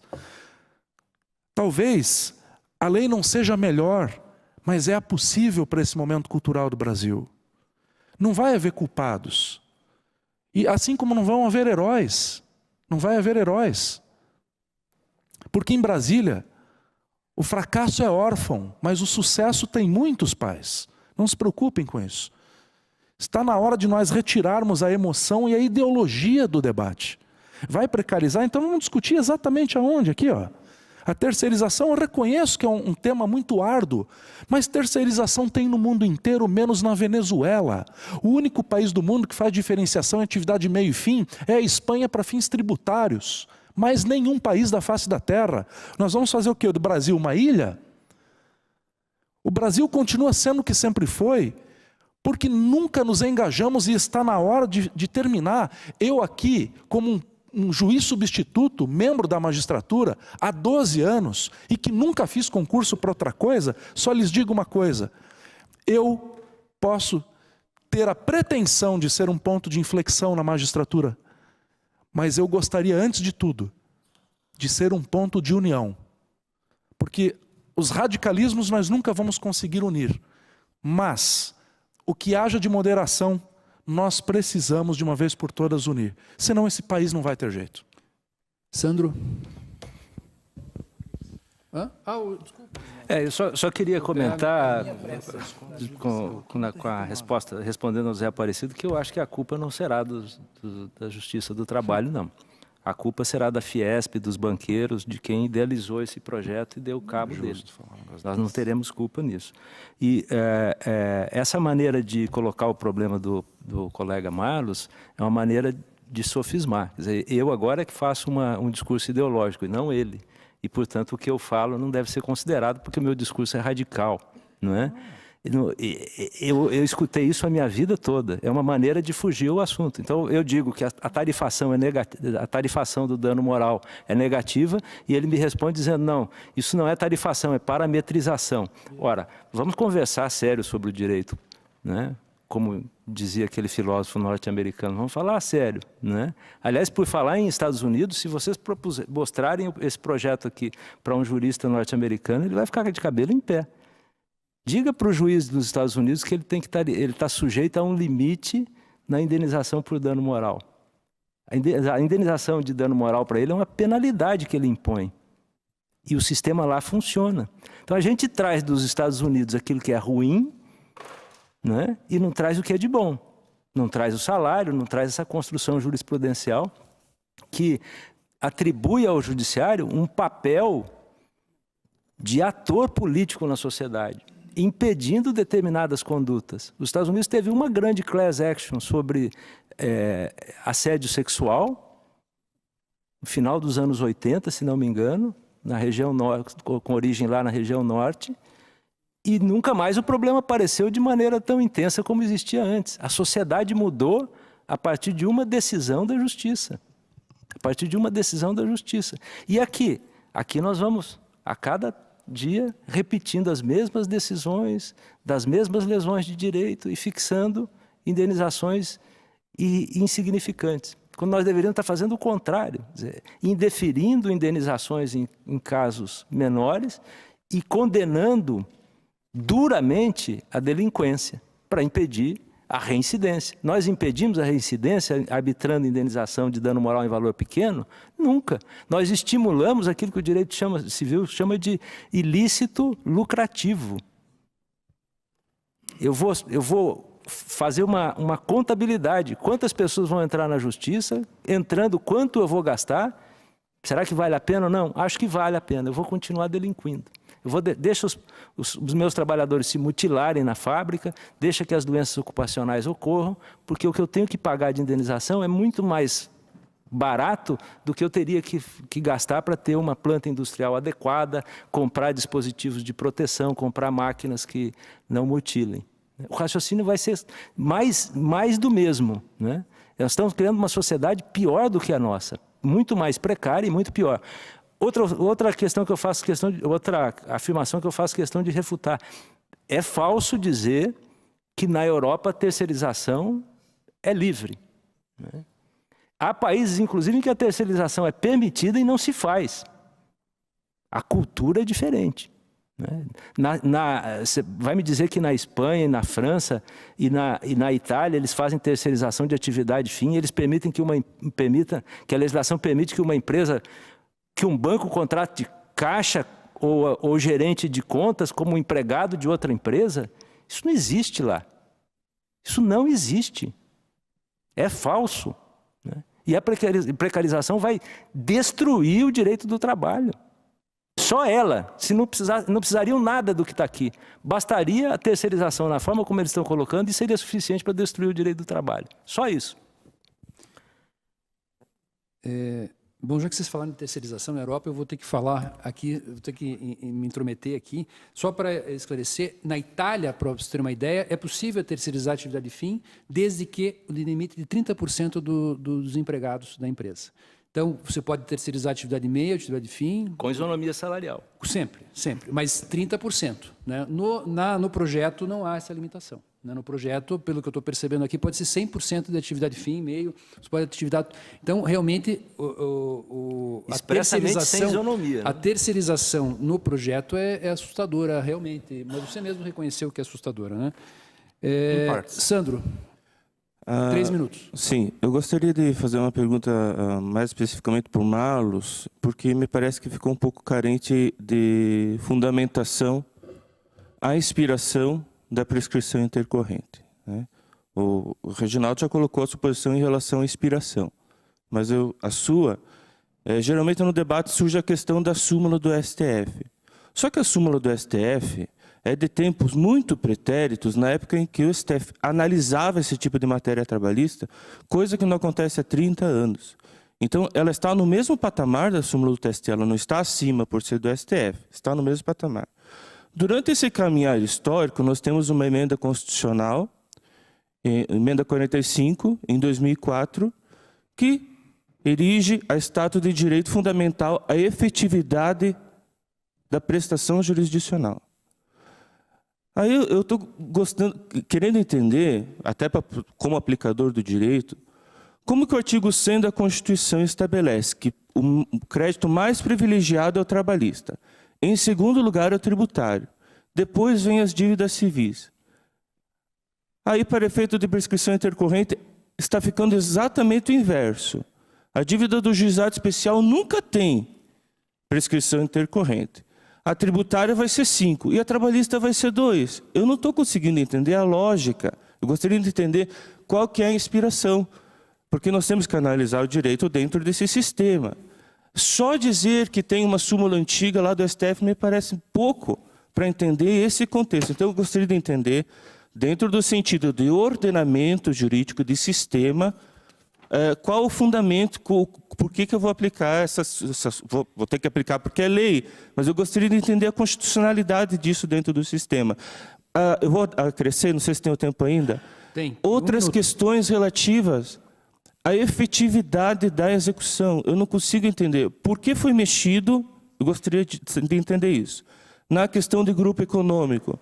Parece que nós estamos aqui privilegiando aquele brocardo romano ao inverso, aquele de ninguém pode beneficiar-se da sua própria torpeza. Porque está ficando fácil, o cidadão pega, fecha a empresa, coloca todas as dívidas no nome de uma empresa, fica com todo o capital, todos os dividendos e créditos, tudo na outra, aí a gente não vai poder atingir porque é muito difícil de provar a relação de direção do sócio. É a coordenação que acontece no mercado. E quem faz isso, faz de forma oculta. Então, tirando o grupo de empresa por coordenação, é evidente que isso afeta a nossa efetividade. A minha preocupação é essa, efetividade da execução, e gostaria de saber, então, o que está levando ao projeto da prescrição intercorrente e da modificação do conceito de grupo de empresa. 4 minutos, então. Obrigado pela pergunta, colega. Justamente por uma interpretação sistêmica. A gente usa o Supremo porque, afinal, o Supremo é o Supremo. Quando o Supremo fala, o país tem que ouvir, né? Embora muitas vezes ouçamos coisas que não gostemos, mas o Supremo fala e é o Supremo e acabou. Mas, interpretação sistêmica, vamos lá. É justamente o ponto. Homicídio prescreve.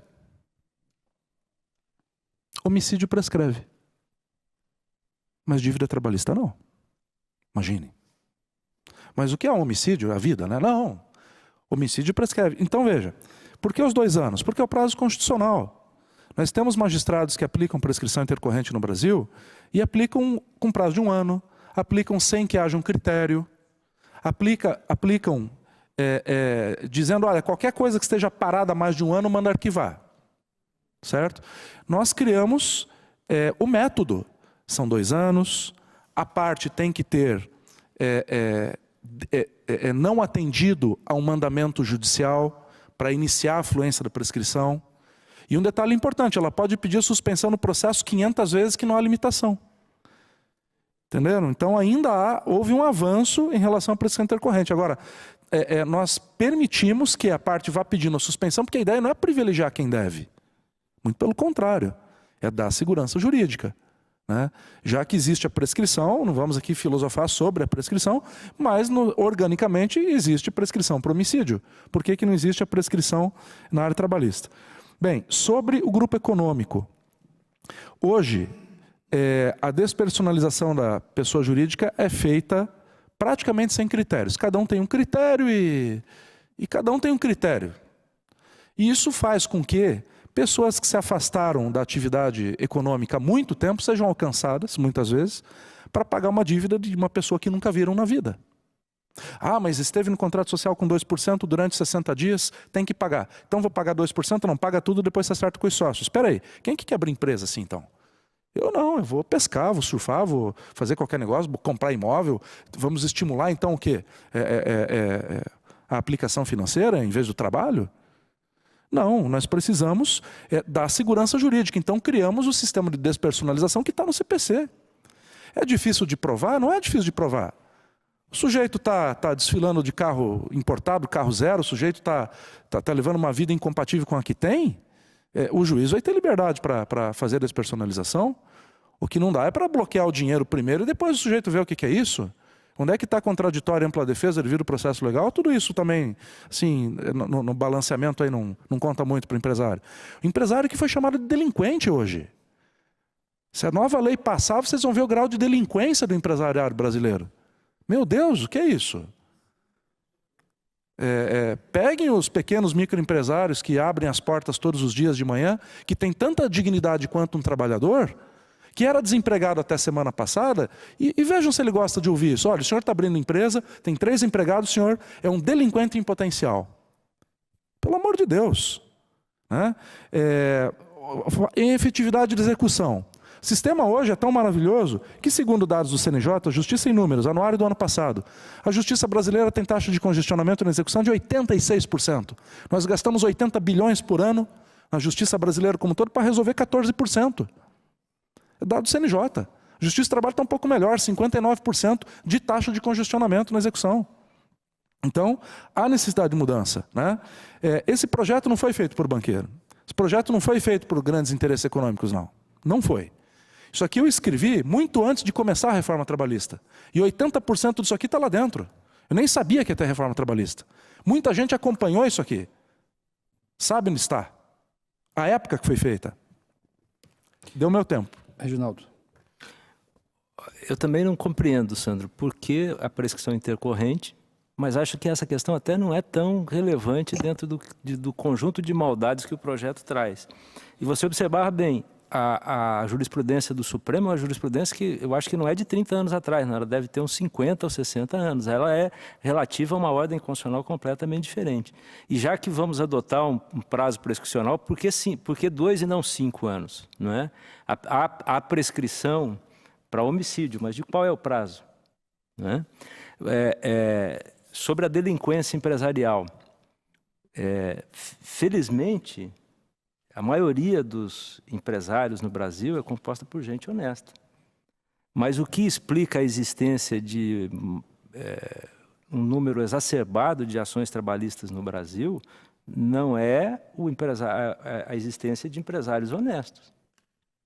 É a delinquência, é o desrespeito, é uma cultura de desrespeito à legislação. É uma cultura de desrespeito à legislação. Por isso tudo vai bater na justiça. E a justiça é utilizada pelo capital, inclusive, como uma forma de fazer dinheiro. A justiça do trabalho é útil ao sistema.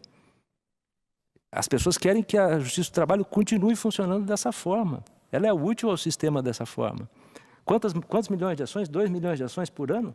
4. 4 milhões de ações por ano. 4 milhões de ações por ano. Entendeu? Você vai num pub em Londres e está escrito lá na placa o horário de fechar. Você vai numa livraria em Roma e tem o horário. E quando, há 15 minutos antes, eles apagam a luz da livraria. E no boteco de Londres, meia hora antes, eles dizem para você, peça a sua cerveja porque nós vamos fechar. E quando dá o horário, está fechado. Aqui no Brasil, a hora de fechar o boteco é quando o último bêbado tomou a última saideira. A hora de fechar a loja é quando a madame resolveu que não quer olhar nenhum sapato mais. Essa é a nossa cultura, uma cultura de desrespeito. É isso que leva a ter 4 milhões de novas ações. O que esse projeto faz em relação a isso? Nada. Absolutamente nada. A única coisa que ele faz é produzir ações trabalhistas mais baratas. Porque com a precarização, o crédito do trabalhador vai diminuindo, vai desaparecendo. O que vai levar como efeito o fim da advocacia trabalhista também, sem contar as ferramentas processuais que são utilizadas para inibir o acesso à justiça. Então, em lugar de pensar o problema numa forma de você corrigir essas distorções da nossa sociedade, para que o litígio desapareça na base, para que não ocorra o litígio, nós criamos um sistema em que o litígio desaparece no seu efeito, na sua consequência, limitando o acesso à justiça. Como se o problema fosse a demanda judicial e não a existência de uma conflituosidade na base do sistema. E o projeto não pensa um momento nisso. Quando é que se criou uma maneira aqui de penalizar quem descumpre a legislação, penalizar mais severamente, não é? A única coisa que o projeto traz aqui é uma penalidade um pouquinho maior para quem não registra o empregado, que é um problema sério no Brasil. Mas e o restante? Eu não pago hora extra, não pago comissões, não pago salário, deixa que ele demande. O que vai acontecer comigo? Eu vou pagar, daqui a 5 anos, exatamente o que eu deveria pagar. E ele vai receber o quê? Exatamente o que deveria ter recebido, menos 30% de honorários. E essa situação continua exatamente a mesma. É o ilícito lucrativo. É o ilícito lucrativo que gera 2, 3, 4 milhões de ações no ano. O Marcos, então, será o último magistrado a fazer a pergunta, mas eu não poderia deixar de encerrar o bloco sem permitir pelo menos que um advogado apresentasse pelo menos uma pergunta. E também, não sei se há aqui algum representante sindical. Bom, se quiser, então, também gostaria muito que fizesse uma pergunta, né, pelo menos o advogado e o representante sindical após, então, o Marcos fazer em 3 minutos, sua pergunta. Obrigado, Eduardo. Bem, o debate, desde o começo, ele está polarizado. É uma questão, ele está mais político do que jurídico ou do que econômico. A gente pode ver, pelo que a gente conversa entre nós e pelo que a gente está ouvindo aqui, que o debate está muito no eu gosto ou não gosto, o que é bom, o que é ruim, o que é certo, o que é errado. Para mim, isso é um discurso moralizante. A gente quer estabelecer como que as pessoas devem pensar. O problema é que existe uma situação, né? Existe 4 milhões de reclamações trabalhistas. Eu não tributo esses 4 milhões de reclamações trabalhistas a um prazer mórbido dos empregadores em descumprir a legislação trabalhista. Para mim é muito mais evidente uma geração endógena de reclamação trabalhista por conta de posturas que estimulam a litigiosidade, né? Nós tivemos, semana passada, 2 semanas, uma discussão sobre orçamento. O orçamento do tribunal é de 20 milhões de reais para pagar perícia de assistência judiciária. Isso é altamente estimulante para a demanda judicial. Você mesmo mencionou, Reginaldo, as indenizações baixas que são fixadas em dano moral. Isso é altamente estimulante, tanto do descumprimento da legislação, do desrespeito a direitos fundamentais na relação de trabalho, quanto da demanda judicial. Então, toda demanda tem lá um pedido de dano moral, porque é mais 2 mil, 3 mil, 4 mil, 10 mil, dependendo do tipo de situação, que vai somar no crédito do trabalhador. Isso é um cálculo matemático, um cálculo econômico. E isso multiplica as ações. Não aumenta matematicamente, é exponencialmente. É por isso que no meu modo de ver, é por isso que nós temos 4 milhões de reclamações trabalhistas. Outra constatação que parece e que é muito evidente no meu modo de ver é que essa reforma ela tem um destinatário, e o destinatário somos nós, a Justiça do Trabalho. Essa é uma reforma para a Justiça do Trabalho. Ela transforma a jurisprudência do TST, caça a possibilidade do TST de fazer interpretação, criar direito, etc., que é o que o TST faz. Ou a terceirização é criação do TST. As horas em itinere é criação do TST. Quer dizer, essa função legiferante do TST... Marcos, concluindo então a tua pergunta. Está exacerbada. Então, a minha opinião, na verdade, não é nenhuma pergunta, não é nem pergunta. É exatamente nesse sentido. 2 segundos. Que não tem mais 2 segundos. Existe um problema e nós precisamos apresentar uma solução para ele. Uma é essa que o Marlos está apresentando, que tem todos os defeitos que foram apresentados aqui, mas nós temos que dar uma solução. Tá. 4 minutos então, Marlos, depois 4 para o Reginaldo. Obrigado, depois... colega, pelas considerações. Vejam bem, primeiro, não é o fim da advocacia trabalhista, muito pelo contrário. Tem a sucumbência a partir de agora. Os advogados vão ter mais estímulo para o trabalho e vão receber mais por isso. Tá? Então não é o fim, é uma nova advocacia trabalhista que surge, porque vai ter sucumbência, até hoje não tinha. Né? Segundo, salário. Não há precarização no salário. O salário vai ser no mínimo aquele da Convenção Coletiva de Trabalho. O que nós estamos permitindo é que o empresário pague mais ao trabalhador, por meta, por produtividade, por qualidade, por pontualidade, pelo critério que, e se quiser também fornecer cesta básica. Olha, quando eu fui empresário, chegou num ponto que eu pensei, meu Deus do céu, será que dar uma cesta de Natal cai no 457? Cai, ué. Dá para interpretar que cai. Então vejam bem, o salário não está precarizando. Vamos deixar a história provar. Se o empresário tiver liberdade para dar mais dinheiro para o empresário, para o trabalhador, se isso vai melhorar a condição de vida dele ou não. Onde é que está a limitação ao acesso à justiça? Onde é que está as 12 horas de trabalho por dia, além da 12 por 36? Se hoje a nossa legislação permite jornada de 8 horas com 2 extras, já é assim, desde 1943, e continuará sendo assim. 8 horas e 2 extras. Lembrar que não é só madame que compra sapato, qualquer mulher pode entrar numa loja para comprar um sapato, não só uma madame. Pode entrar na loja para comprar um sapato até uma senhora que quer comprar uma Havaianas porque não tem o que pôr no pé. Não só a madame, para a loja fechar. Né? Não se caça o direito do TST de fazer súmula de jeito nenhum. Jamais. Não se caça o direito do TST. Apenas se faz com que essas súmulas que vão ser alteradas ou criadas ou qualquer cristalização de jurisprudência passem a ter mais publicidade, mais antecedência, mais previsibilidade. Eu atendi advogados de trabalhadores do Banco do Brasil que foram duramente penalizados pela alteração técnica de uma jurisprudência, porque o recurso já estava feito. Então agora a OAB Federal vai ter direito à voz, entidades nacionais, CUT vai ter direito à voz. Todas as entidades nacionais terão direito à voz quando uma jurisprudência for criada. Porque médico muitas vezes acorda e fala assim, poxa vida, hoje vamos falar bem ou mal de café? O chocolate agora faz bem ou mal para o coração? Vamos lá. Não pode ser desse jeito.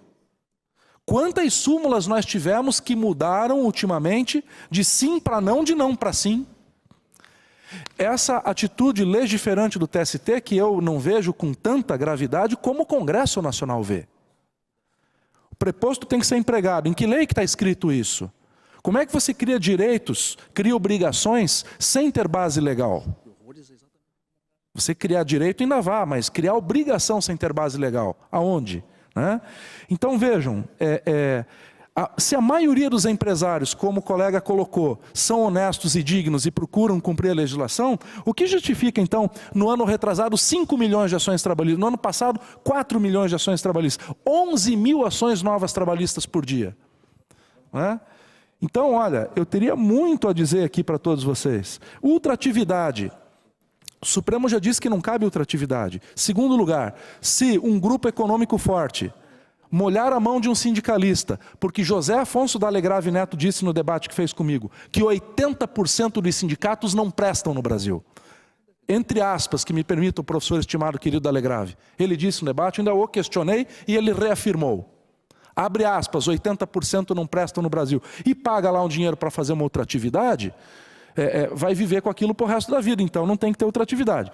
4 minutos, o meu tempo esgotou, mas a gente vai esclarecendo as coisas com o passar do tempo à medida do possível. Eu só queria responder ao meu amigo Marcos que lamento muito ele não estar agradando o debate. Eu gostaria de estar agradando a você e a todas as pessoas que estão nos ouvindo, mas de qualquer modo eu prefiro desagradar falando o que está na minha consciência e dormir tranquilo. A segunda observação que eu quero fazer a você é que não se pensa o direito examinando a lei. O direito é um sistema que se insere na sociedade. Portanto, você tem que entender a economia, a política, as disputas partidárias, as disputas de classe para pensar o direito. Você não pode interpretar sequer a norma, e que dirá a norma que está sendo pensada para a sociedade, excluindo essas questões de economia, esses outros problemas políticos. Tudo isso está imbricado. Não é? É impossível você fugir a esse debate. E eu dizia ainda há pouco que o grande problema que os técnicos, os economistas, a sociedade deveria estar enfrentando no Brasil hoje é a concentração de riquezas. Esse é um problema mundial. Quem diz isso não são os economistas de esquerda, não. Os economistas do Credit Suisse Research Institute, apontam, ano a ano, eles fazem um relatório examinando o problema da distribuição da riqueza no mundo. Eles mostraram no relatório de 2016 que 8 pessoas, na verdade 8 homens, nenhuma mulher, têm uma riqueza superior à metade mais pobre do planeta. Eles falam do Bill Gates, o Amancio Ortega, o cara da Zara, que deve estar muito contente com esse projeto de lei aqui, aquele que foi flagrado com trabalho escravo aqui no Brasil, e que tem uma fortuna de 67 bilhões de dólares. Para que a metade mais pobre tivesse menos dinheiro do que esses tubarões, em 2015 eram necessários 62 bilionários. Em 2010 eram necessários 380 bilionários. Então a curva é assustadora. Dentro de muito pouco tempo, o planeta vai pertencer a algumas grandes corporações. Esse é um processo que a gente está começando a ver no Brasil também. Estão acabando os pequenos supermercados, as pequenas redes locais, as distribuidoras de bebida, tudo isso está indo para a mão das grandes corporações. É uma concentração de renda brutal. E o avanço tecnológico e científico que deveria ter permitido redução de jornada no planeta todo, não é? Deveria ter permitido aumento de salário, porque nós estamos produzindo muito mais com as novas tecnologias, está gerando o quê? Concentração de riqueza. E a resposta que se deveria dar a esse problema encontra no direito do trabalho um papel fundamental. Porque é o direito do trabalho que processa essa possibilidade de distribuição da riqueza. E isso aqui significa concentração de riqueza. É o avesso do que nós precisamos. Simplesmente o avesso. Sem contar que as medidas econômicas que o governo passa a adotar, a lógica que é apresentada na Rede Globo, nos canais da Bandeirantes, na Globo News e em todo lugar, é uma lógica que se apresenta como se fosse a receita pronta e acabada, que nós precisamos disso. Se o professor Henrique Meirelles fosse ministro da Fazenda e da Previdência do Roosevelt, os Estados Unidos teriam a pujança econômica do Haiti hoje. Os Estados Unidos estão no que são hoje a grande potência mundial porque foram capazes de sair de uma recessão econômica distribuindo riqueza e mantendo isso. Né? Vai mexer com a classe média para você ver se o Partido Democrata não ganha no ano seguinte e não inverte esse processo. Né? E aqui no Brasil, o que nós estamos tendo é o avesso disso. Eu proponho ao doutores Raul e Rodrigo que os dois façam uma pergunta. Cada um faz em 1 minuto e meio, mais ou menos. Pode ser? Posso perguntar? De uma vez, daí eles respondem e já encerram. Não, o senhor vai querer fazer uma pergunta? Uhum. Não é o senhor da Central Sindical? É, né? Não quer? Tá bom. Então, para encerrar, então, o doutor Rodrigo, depois o doutor Raul, fazem agora e eles respondem já encerrando em 4 minutos. Claro. Eu gostaria de dizer o seguinte, são 100 milhões de ações no todo, no conjunto, no Brasil, né, segundo os dados do CNJ de 2014. Sendo que ações trabalhistas beiram de 2,5 milhões até 4 milhões. Pensando no conjunto integral, o número de ações trabalhistas seria de 3 a 4% sobre o conjunto de 100 milhões de ações. A advocacia trabalhista está preocupada em relação à liquidação dos pedidos da inicial, Porque o advogado trabalhista, ele, por mais esforço que ele faça, eu particularmente entrevisto os meus clientes de forma muito dura no escritório, de medo, exatamente, né, de que alguma informação fique por debaixo dos panos ou que o cliente esteja mentindo, etc. Mesmo a gente sendo criterioso, duro, rigoroso nas entrevistas, a gente é surpreendido no momento das audiências, porque a verdade, a gente só sabe uma parte da verdade, digamos assim. Muitos advogados estão com receio, até mesmo de pedir vínculo de emprego, porque algumas ações de pejotizados ultrapassam 6, 7 dígitos. E aí, o projeto de lei, ele traz um medo, os advogados estão apreensivos em relação às reclamações.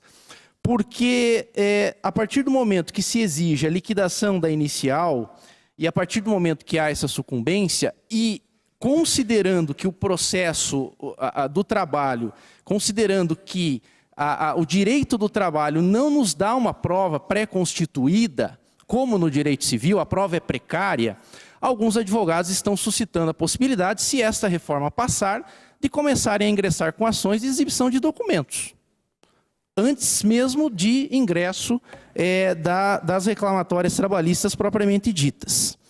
Então, a pergunta, para ser bem objetivo, é o seguinte: será que nós não teríamos uma outra alternativa ao invés de tentarmos insistir com essa proposta?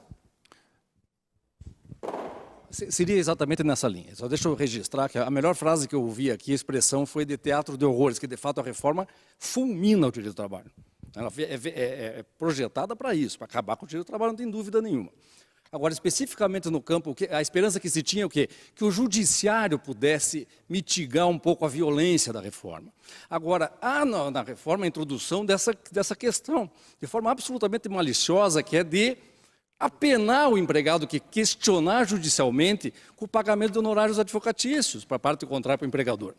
E há processo, veja, tudo é controvertido no direito do trabalho, uma relação de emprego, uma nexo causal, uma discussão de periculosidade, tudo isso vai depender de prova, de entendimento, de perícia, de uma série de coisas. Como que você vai ingressar com uma ação para discutir um vínculo de um médico com o hospital, que atinge lá 4 milhões, que vai ter que dizer que é 4 milhões, para pagar na improcedência 400 mil para o hospital? Vai a casa da praia, vai o carro, vai tudo do médico. Então nunca discuta nada mais. Então a situação, a reforma inibe de forma agressiva o direito de ação. Esse é o ponto. Então 4 minutos, Marlos, daí já para encerrar, tá? Tá ok. Pode fazer as suas considerações finais. Ok. Vamos fazer 5 para incluir as finais, então? Perfeito. Bom, então, primeiro, eu ia comentar aqui sobre justamente a questão do autônomo, que foi colocada na lei e que propositalmente não tem a palavra subordinação lá dentro. Um motorista de caminhão autônomo hoje tira entre 17 e 25 mil reais por mês bruto. Isso é um fato. Um motorista carteira assinada, exatamente. Porto Alegre, temos lá mais de 120 processos que comprovam isso. E que foi reconhecido o vínculo de mais de 40 milhões de reais para 30 trabalhadores. Isso é um fato, certo? O debate é absolutamente técnico ali colocado pelo Marcos. Isso é um fato, tá? Um médico que é autônomo, que assina um contrato de autônomo, ganha 20 mil por mês. Não, mas vamos lá fazer a carteira assinada dele para ele ganhar 3. O motorista do caminhão também ganha 17 a 25, o sonho dele é ter um caminhão. Quando é empregado, compra um caminhão, vira autônomo, assina, ganha 20, 17 mil por mês. Não, vai ganhar a tua convenção coletiva lá. Vai ser condenado a ganhar a convenção coletiva por mês. Não, o salário deve ser de 20 para a base de cálculo. Então, tem boa fé nisso? Tem boa fé? Ou veja, o que nós fizemos foi deixar em aberto aquela questão que o juiz poderá arbitrar, não há nenhuma limitação nesse sentido, e não há nenhuma violação de acesso ao judiciário, quando o juiz poderá arbitrar quando as causas forem de alto valor, de valor inestimável, como está no CPC, o honorário que julgar, que arbitrar prudente. É isso? Agora, realmente, para alguém ingressar com uma ação, o sujeito assinou um contrato de autônomo, ganha 20 mil reais por mês, 30 mil reais por mês, e vai querer ter um salário base de 30 mil por mês para ter uma condenação de 7 milhões, vai entrar ainda nessa regra da possibilidade de arbitrar, eu farei isso, inclusive, um valor razoável, não vai perder a casa, o carro e tal. Agora, ganha 20 mil, quer pedir 7 milhões? Quer dizer, será que o Brasil Concorda com isso? É isso, né? É essa a questão. Multa, que foi colocada pelo colega no comecinho também, para discriminação de salário para as mulheres. Agora vai ter a multa, e é uma multa pequena, então agora não excluiu nada. Nós temos a multa do 477 por salário atrasado, e eu dou dano moral quando a empresa não paga e não dá nenhuma satisfação. Uma coisa não exclui a outra. Isso aqui foi sugestão da bancada feminina, que é suprapartidária. E de onde é que vem o negócio da gestante poder trabalhar quando está gestante? Não pode trabalhar em ambiente de salubridade de grau máximo, não pode em hipótese alguma. Médio e mínimo. Ele perguntou de onde é que veio. Eu respondo. Veio da Associação Médica Brasileira. Porque as médicas foram pedir para quê? Trabalhando em determinados ambientes que a insalubridade é mínima, como, por exemplo, numa clínica de estética ou no consultório dela aqui, ou num hospital mesmo, mas que seja uma área só de dermatologia, por exemplo, ela quer trabalhar. É evidente que aquela que opera, que está no pronto-socorro, não pode, que está em contato com um ambiente salubre muito elevado. Agora, primeiro, ela tem que querer, não é a empresa que vai impor. E segundo, ela tem que apresentar um atestado médico da confiança dela, demonstrando que aquilo é possível. Ela pode sair a qualquer momento. Mas o presidente Temer já disse que vai vetar isso. Então isso já está resolvido também, né? A questão do autônomo é uma chave, como bem foi colocada, não resolve, mas é uma chave para dar para o juiz o poder de sair pela boa-fé, dizendo que aquilo ali realmente é um autônomo, ou dizer que por subordinação aquilo é um vínculo de emprego. Por isso que propositalmente não tem a palavra subordinação no meio, né? Bom, e para as considerações finais agora, quando a gente fala que vai precarizar, eu acho que não respondi a pergunta dele, perdão, respondi a dele, mas não a dele. Era a mesma, né? A liquidação da inicial, né? Pois a liquidação da inicial parte da seguinte premissa. É muito comum ver um juiz colocar lá como valor provisório da condenação R$10.000, e a parte que é leiga recebe isso, e depois a liquidação dá 72 mil. É bastante comum.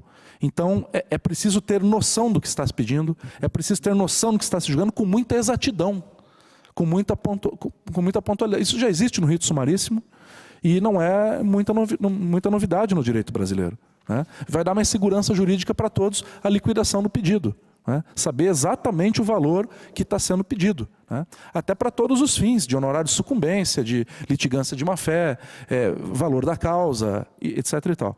Bem, eu vejo que essa lei nova vem para fazer uma ruptura com o atual sistema. Gostemos ou não, o Congresso Nacional, que é um Congresso democrático, tem um monte de problemas, como a Justiça também tem problemas. Fui corregedor nacional de Justiça, conheço profundamente o Poder Judiciário no Brasil inteiro, mas nós temos muito de bom também. E o Poder Legislativo também tem muito de bom, como nós também temos, entenderam? Então, para concluir, eu digo aos senhores que a história vai nos julgar. A história vai nos julgar. É uma mudança de paradigma muito profunda e eu aposto realmente que, com liberdade, segurança jurídica e simplificação, nós teremos mais emprego, tiraremos pessoas da informalidade, o que é fundamental, mais da metade estão na informalidade, e é chegada a hora de mudar os paradigmas, é chegada a hora de mudar o sistema do Brasil. Só começando pela trabalhista, porque eu realmente espero que venham absolutamente todas as outras reformas, e não só a reforma trabalhista.